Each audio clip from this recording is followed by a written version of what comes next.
Hey guys, it's Mr. DuBois. I was out yesterday, and you guys worked on a Quizizz, and some of you were struggling with it. So I decided to make a little video how to do every single dang problem on here. So let's get to it. I'm trying to make this fast. DB. So number one is find DB. So here's DB, and you need to find a right triangle inside of these pictures that will help use the Pythagorean theorem to find them. And there's a right triangle on the bottom there where I know this is 6.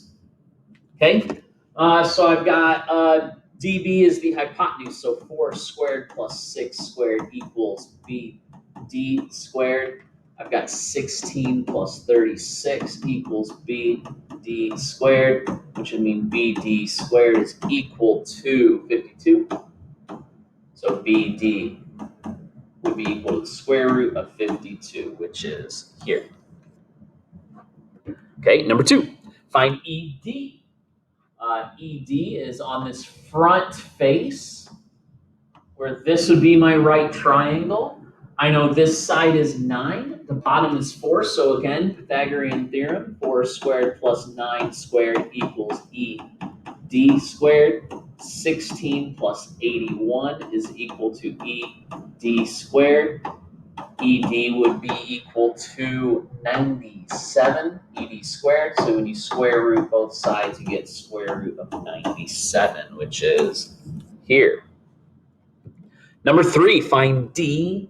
DG is on the far right face.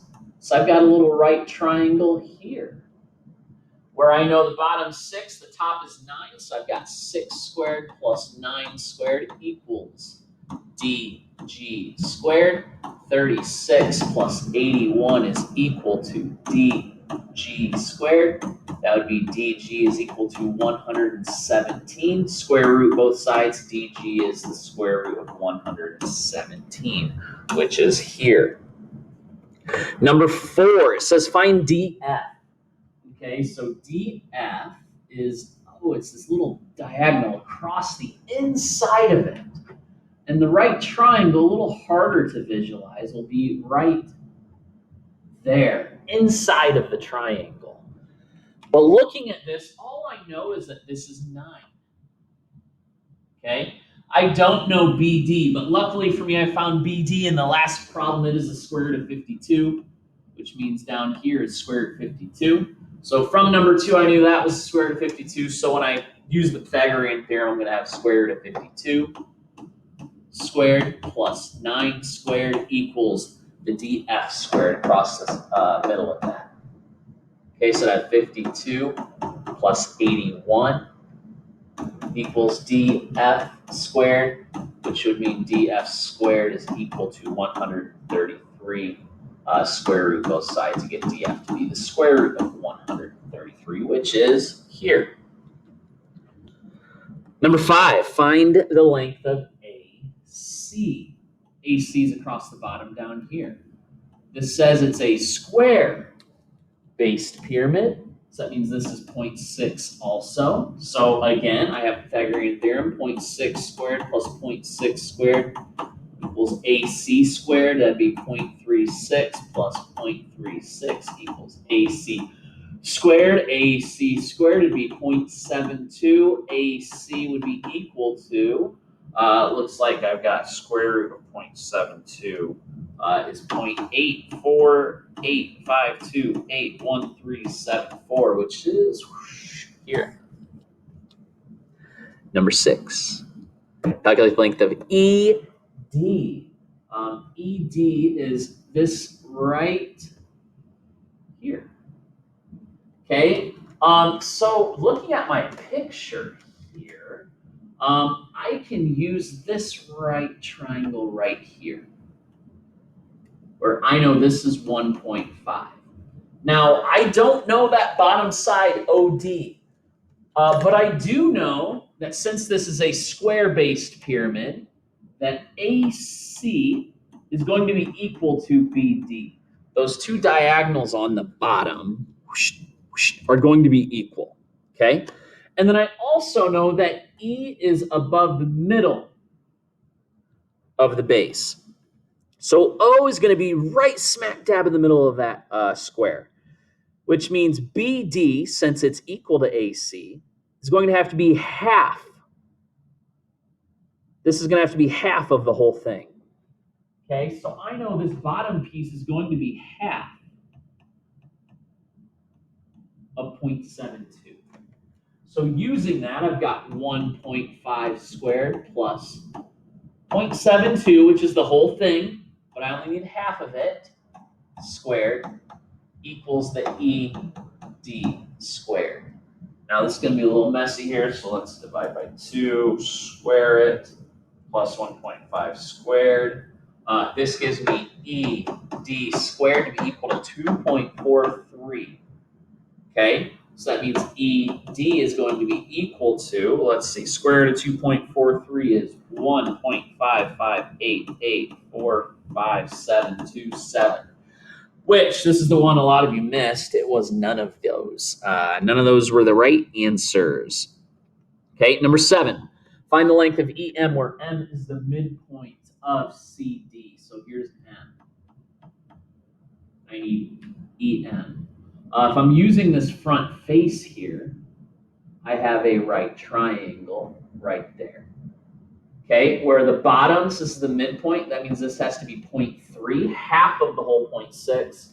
And luckily for me, I found ED in the last question right there, so I know this is the square root of 2.43.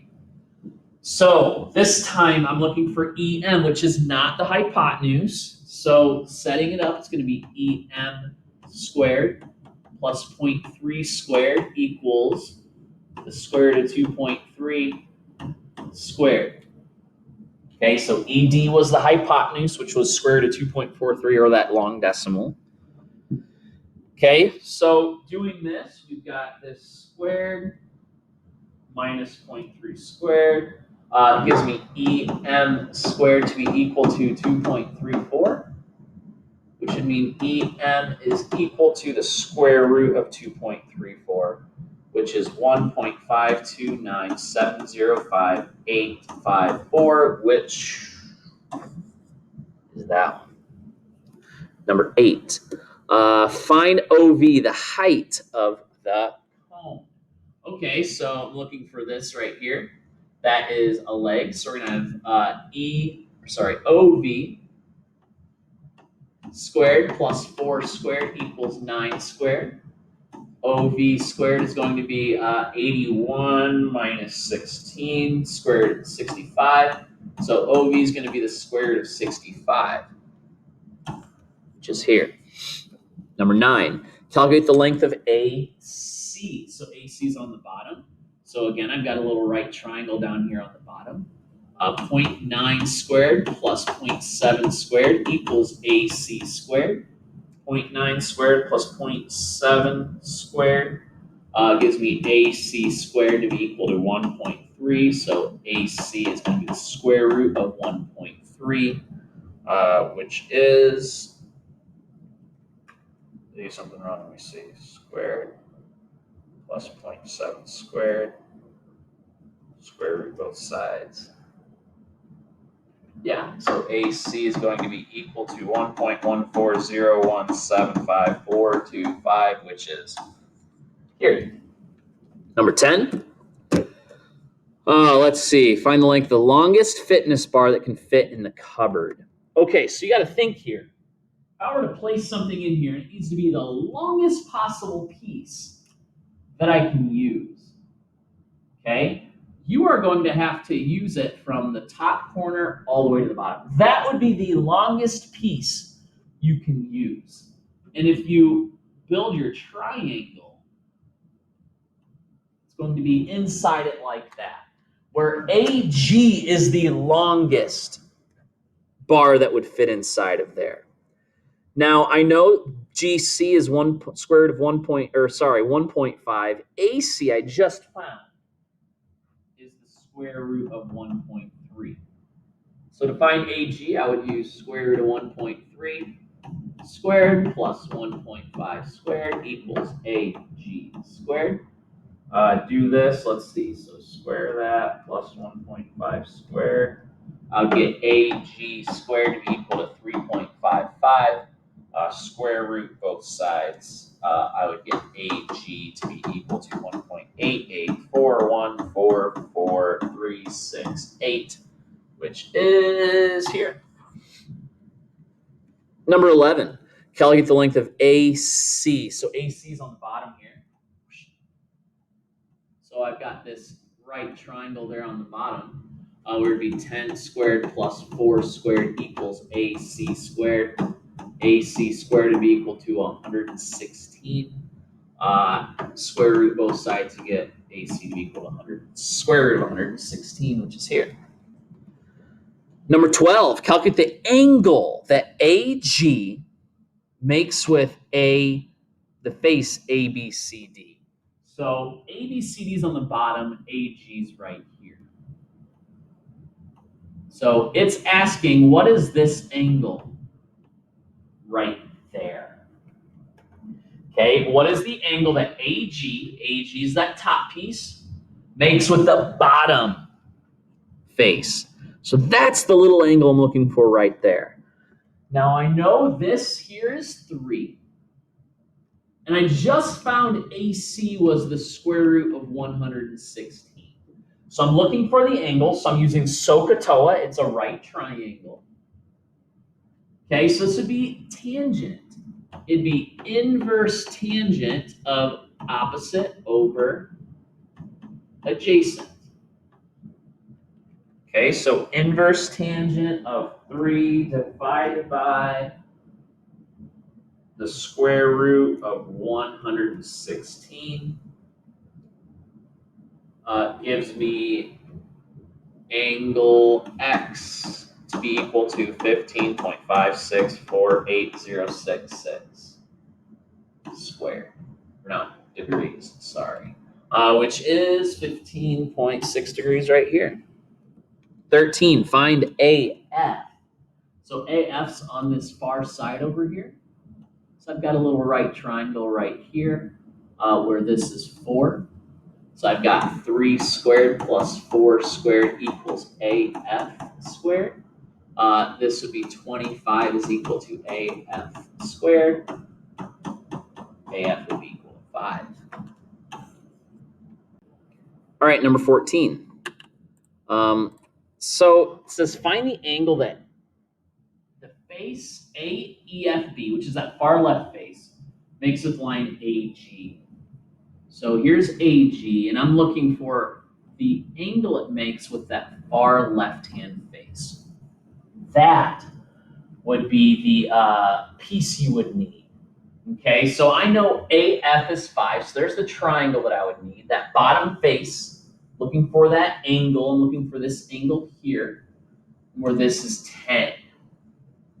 Okay, so I'm going to have, let's see, tangent again, inverse tangent of 10 opposite over adjacent 5. Need my calculator. Inverse tangent of 10 over 5 gives me that angle to be equal to 63.43494882 degrees, which would be here. Number 15, calculate the length of AB. So here's AB. Ooh, and I have a 40-degree angle. So again, I've got opposite and the adjacent. So it'd be tangent of 40 equals opposite over adjacent, x over 4. Solving for x, we multiply both sides by 6. So tangent of 40 times 6 gives me 5.0345978787 would be AB. So that's 5.03 right here. Okay, calculate the area of triangle ABC. Okay, so I know the area of a triangle is half base times height. And I just found the height of my triangle. So it'd be half the base, which is 6, times the height, which is 5.0345978787. Okay, so times 6 divided by 2 gives me the area to be 15.10379336. which would be here. So this is where the mistake was. I believe the answer was supposed to be 16.1. That was mistaken. The answer should be 15.1. Okay, so 17, calculate the volume of the prism. Now, volumes of prisms, in your formula sheet, it's the area of the base. Sorry, this is volume. It's the area of the base times the height. So if I were to kind of rotate this up, my base would be the triangle.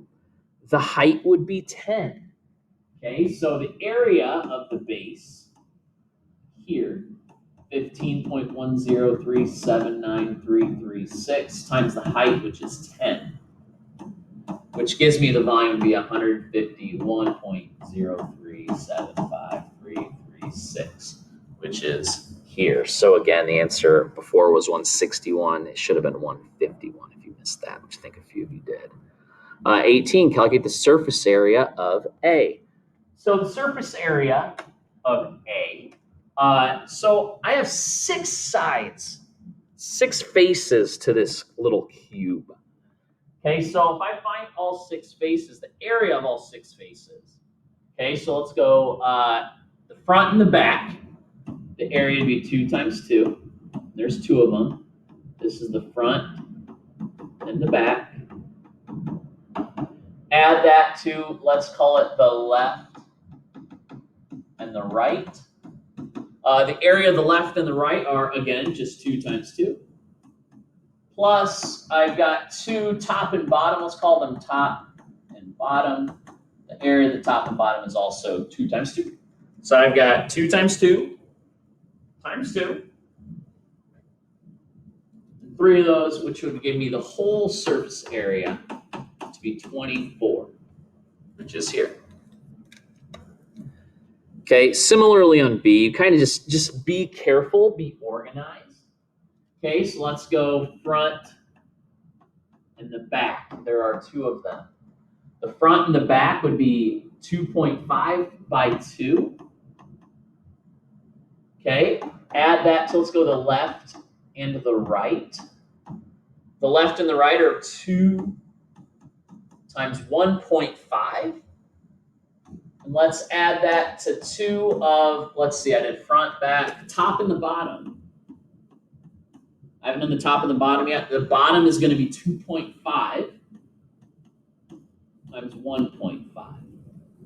Okay, putting this in, so I've got 2.5 times 2 times 2, this would be 10. 2 times 1.5 times 2, this would be 6. 2.5 times 1.5 times 2 would be 7.5 plus 6 plus 10. Gives me the surface area to be 23.5 here. And number 20, calculate the surface area of this prism. Okay, so looks like I've got pieces here. So I've got the 2 triangles. Okay, and then I've got 3 of those rectangular faces. 3 rectangle faces. Okay, and if I add those together, should give me the surface area. It says CF is 5, and it's an equilateral triangle, or that's 4. So to find the area of the triangle, I've got half base times height. Okay, so I know this is 2. And I know this side is 4, since it's a equilateral triangle. So to find the height, I need to use the Pythagorean theorem. I'm going to do it over here. So it's going to be h squared plus 2 squared equals 4 squared. So it'd be h squared would be equal to 16 minus 4 is 12. So the height is going to be the square root of 12. Okay, so that height is square root of 12. So the area of a triangle is, there's 2 of them, but the area of the triangle is half the base, which is 4, times the height, which I just found was square root of 12. Okay, there are 2 triangles where each area is a half base times height, 4 times square root of 12. Now for the 3 rectangles, it appears the rectangles are 4 by 5. So there's going to be 3 rectangles of areas 4 times 5. Okay, simplifying all this, let's go square root 12 times 4 divided by 2 times 2. This would be 13.856406646. Add that to 3 times 4.5, which is 13.5. Add those together. You would get the surface area to be 27.356406. Something doesn't seem right. Oh, this is 4 times 5. Sorry, 4 times 5, not 4.5. So this is 20 times 3. This is 60. 60 plus 13.856406646. Couldn't even read my own handwriting. That should be 73.856406646, which is here. There's all 20. Sorry, that video is probably going to be a little longer than I thought. You can fast forward to the ones that you're stuck on. Have a wonderful day. Where is my button to stop this?